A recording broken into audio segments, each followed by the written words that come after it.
Hey guys, welcome back. So in today's video I'm going to be reviewing Lucky Day. Now upon initial watch I enjoyed it, but there isn't too much to say. I feel like it was a really great story with some brilliant twists in the middle and at the end as well. And as expected, Ruby was a standout, but so was Kate, which was slightly unexpected, which was great to see. But it was a great episode. But yeah, upon initial watch I really enjoyed it, but not too much to say. Started with the opening scenes, I really did enjoy it because I love New Year's and all the fireworks put on TV, so it was great to see that implemented in Doctor Who. Although one thing I will point out is it looks like they used drones, and I don't believe they were using drones in 2007 for the fireworks, so slightly inaccurate there. But I did love the scene where Belinda and the Doctor landed on Earth, and then Belinda was hoping for 2025, 2024.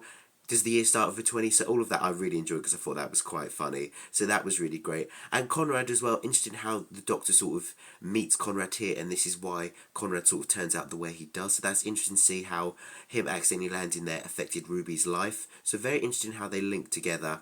I did feel really sorry for Conrad, the way his mum slapped him.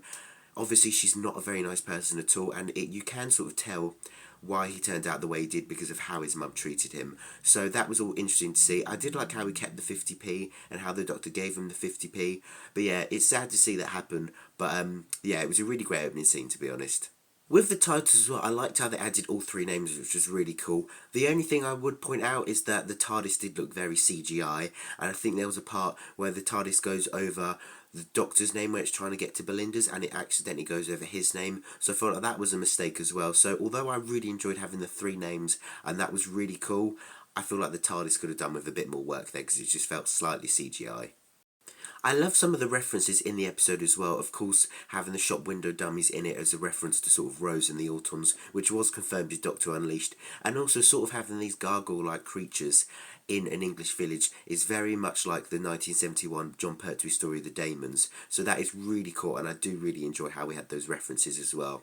And talking of the main villain of the episode, although are they the main villain? I'd probably say Conrad is actually. But talking about the side sort of monster, the Shreek, they are so enjoyable. I really love them. I've got to say they are scary, but I do kind of find them cute. I don't know why. But I do like the whole thing of the green scent. I thought all the green stuff was really cool. Them coming back a year later, them after your heartbeat. They were quite a cool villain. I'm really glad we sort of had them a few times in the story, and I would love to see them return again. But I feel like they were a perfect villain for this story. And yeah, I just really love the Shriek. I think they're such a cool sort of monster. So yeah, really glad they were included. This episode also provided us with a couple dematerialisation and materialisations, which was great to see. It's always brilliant to see the TARDIS materialise and dematerialise, so it was great to see them. And it was brilliant to see as well the Doctor and Ruby back together like in season 1. That was so cool, and I really like how we got to see sort of like an episode we never saw which took place in season 1. It also does help with the timelines, of course. As we all probably know, season 1's timeline seems to be a bit messed up. There was always a couple of things that didn't make sense. In the Beatles, Ruby travelled with the Doctor for 6 months, yet in Boom, afterwards, she'd only just seen her first alien planet, or been on her first alien planet, after 6 months. So yeah, timeline seemed a bit messed up. So it's great that we do sort of see that there are things that take place in between each episode, which helps to make more sense. Now obviously this Shriek one did happen in between the Beatles and Boom. However, I probably would have liked to have seen it happen between Space Babies and the Beatles, just to help us understand why there was that 6-month gap between Space Babies and the Beatles. But either way, it's great to see how there was sort of a slight explanation as to why the timelines were messed up in season 1, although I would like to see it explained a bit better, because still I feel like it's such a big sort of plot hole, it just doesn't make sense. Upon rewatching it, you just really do sort of notice and realise how well Conrad is playing the sweet, clumsy, innocent, sort of friendly person that he's trying to be, although he really isn't. So with that, he does really well, and it's only upon second rewatch that you sort of notice and you're like, wow, okay, I can see why Ruby didn't notice, because he's completely different to what he actually is, so that was really cool. And also their date scenes was really sweet as well. I really loved all of them. I loved the part where it sort of turned dark and Ruby was telling the story. That was such a cool scene as well. I thought that was just done so well. So thrilling, so scary, so exciting. All of that I really enjoyed. So yeah, they were some great scenes. I love them.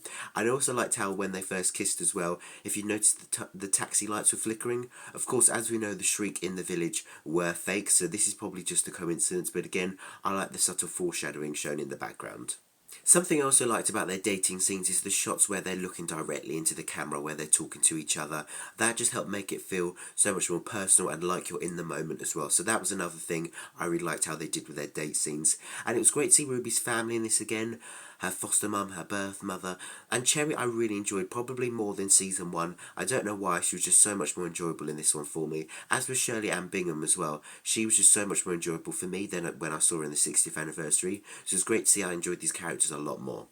Of course, Unit played quite a big part in this episode as well, which is brilliant to see as well. I loved how we sort of got more of an insight into Kerbal Ibraham's and Kate Stewart's sort of relationship, as we sort of saw they were holding hands at the end of the Empire of Death. So it's great to see that sort of explored a bit more, and it was great to see so much more of Unit as well. I feel like we just got such more of an in-depth insight into Unit's operations and how they work and everything, and the people behind it as well, so which that was really cool to see, so I love that.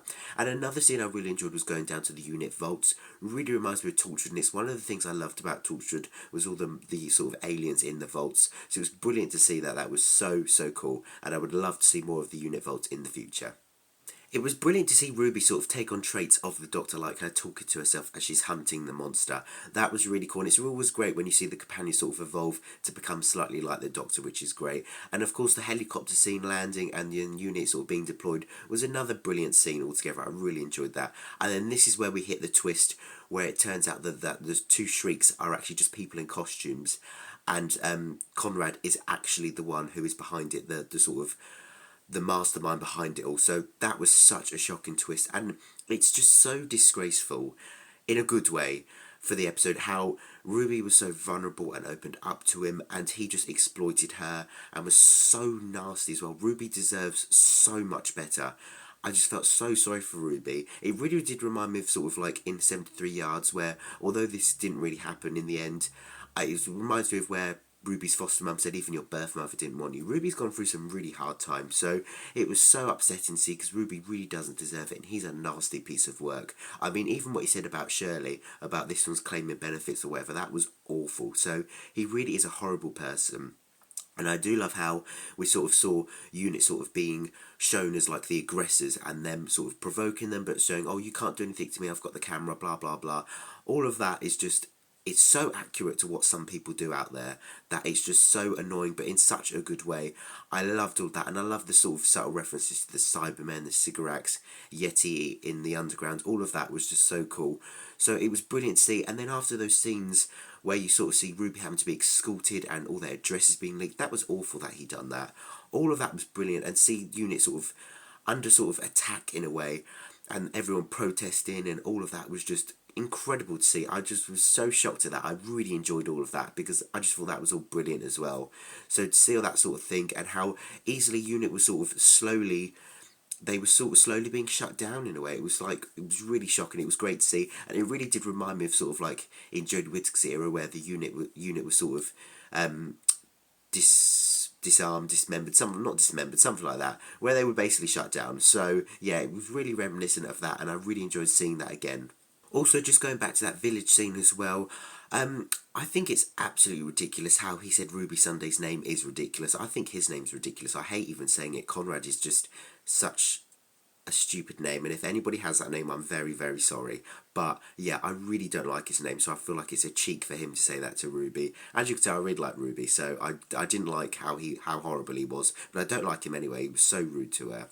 But yeah, also something else I'd like to point out, Trinity Wells is great to see her back, but again, she's sort of like this conspiracy theorist, which I feel like is making her more of a villain, whereas although in the original RTD era, she wasn't necessarily she wasn't a bad person or a good person, but I don't like how they sort of turned her into this sort of conspiracy theorist and sort of like the villain as well. So although it's great to see her return, I'm not sort of happy with the way they're sort of taking her character, the sort of direction they're taking it down. So that I'm sort of jury's out on that one because I don't really like that one at all, to be honest. It was also great to see all those shows in Doctor Who, including the one show, all of that. It just makes it feel so much more real what's going on, and all of that was really enjoyable. And it was sort of great to see Ruby at home crying, and then also seeing her mum and her foster mum sort of comfort her because they obviously know the truth of Unit. So that was really great to see. And for a split second, I don't know if this is deliberate, but Ruby actually looks into the camera as well. I don't know if that was deliberate or not, but something that I sort of noticed upon second rewatch.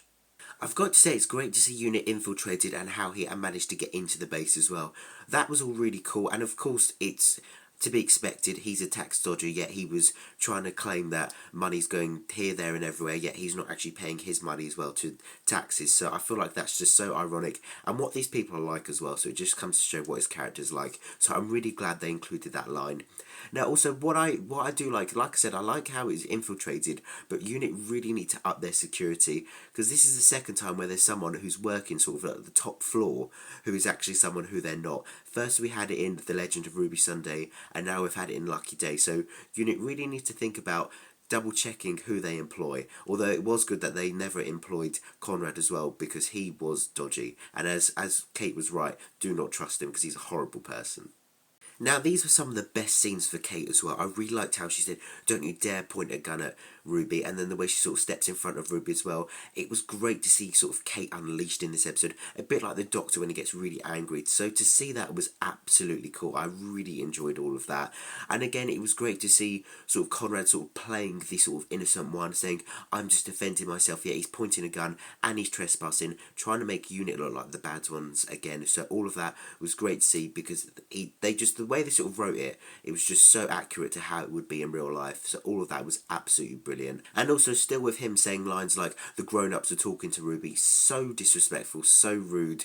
So this is why I would have absolutely loved to see the Shreek tear him to shreds. I was kind of eagerly anticipating the sort of Shreek to destroy him, hoping that Kate wouldn't stop them. But of course, in the end, Ruby did taser the Shreek to save him. But it's just come to show how good of a person Ruby is to actually still want to save him, despite everything that he'd done to her. Although I'm glad she did actually say go tell to him, because he absolutely deserves it. And I'm glad at least it managed to tear a chunk out of his arm, because he absolutely deserved that as well. We'll also get into his arm in a bit more detail in a second, but before we do, it was great to see the Vlinks back, although I don't know why he disappeared. Considering the Shriek, I don't think would be after him. I'm sure it would be after sort of human flesh. So why he hid, especially when it was only after Conrad, I didn't really understand, but I thought that was a bit funny in a way. But yeah, talking about his arm, very interesting. What is that on his arm? That doesn't look like modern technology, and even if it was, what is it? So very, very interesting. I wonder if this sort of normal looking cell is actually something that it's not, which would be very, very interesting. And these last 5 minutes as well were absolutely brilliant.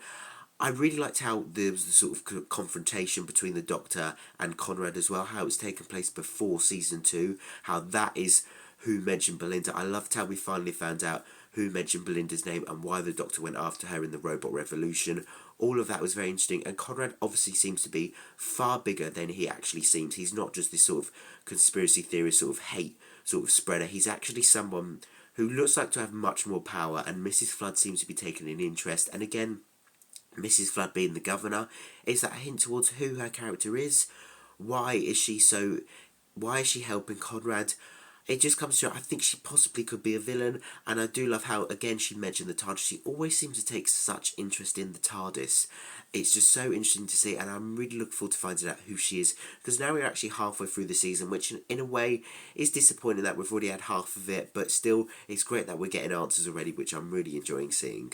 I'm also glad that Ruby managed to get some time away and decided to go away just by herself to try and sort of adjust, because it was great to see this episode and explore how it's like for a companion to go back to Earth and normal everyday life after what they saw. We've sort of seen it hinted and sort of explored slightly, but very far on, like in the school reunion with Sarah Jane, where she sort of explains how hard it is to get back to normal life. But of course, between the school reunion and when she left in the Hands of Fear, it was quite a distance. So it was great to see it was so raw for Ruby, and to see how it's so hard for her to adjust to normal everyday life after seeing everything with the Doctor. So it was brilliant to see that all explored. So yeah, this episode was an absolutely brilliant one, with again some great twists. It's like every episode this season is giving us some absolutely brilliant twists, so I am so glad we're getting it. And yeah, I would love to see Ruby back in the season finale. I'm kind of feeling like that she will be, and I'm hoping she will be, because it's great to see the Doctor, Ruby and Belinda up against whatever threat is in the season finale, so I would absolutely love to see that, because that would be so cool. But yeah, this episode provided some absolutely brilliant twists. It's great to see the ending as well, the last 5 minutes again, like in the well, so interesting. I love how the ending isn't just sort of like the ending of finishing up the story. There's still some great things that happen. Brilliant to see Ruby again, as I suspected the episode was going to be great. It's just absolutely brilliant. Again, in episode 4 where it's based around Ruby, it's just so cool. Such a brilliant story. I loved all the unit stuff as well. This episode sort of felt like a spin-off, but in a good way, because there wasn't the Doctor and we sort of saw units. So all of that was really great, and it would have set off, it probably has set off a great sort of beginner for a spin-off to sort of introduce it. So absolutely brilliant. I loved all of it. Kate was great, unit was great. Ruby was great. All of the story was absolutely brilliant. I really enjoyed rewatching it a second time, and I'm definitely going to go back and rewatch it a third time because it's just absolutely brilliant. Great monster, great everything, and not too many things to sort of complain about in a way, which is really nice. So I don't know what I would have given it originally. Maybe just a sort of a simple 8 out of 10, but I think upon rewatch I'm going to give it a solid 9 out of 10 because there aren't too many things to complain about. It's great. It feels different to what Doctor Who have done before once again. So I'm really loving seeing it, and it didn't feel like a Doctor-like episode where it was sort of like a throwaway episode. This felt important, interesting, and intriguing, and just so exciting as well. So this was such a brilliant story, and I really, really enjoyed it.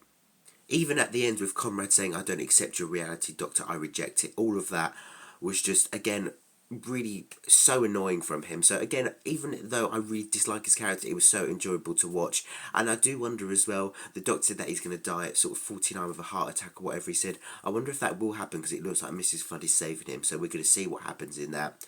But yeah, I really enjoyed this episode, but what I'd love to know is what you guys thought. Did you really enjoy this episode, or weren't you a fan? I'd love to know, so let me know in the comments below. And as always, thank you so much for watching. I hope you enjoyed the video, and hopefully see you in my next video soon. Thank you for watching, and take care.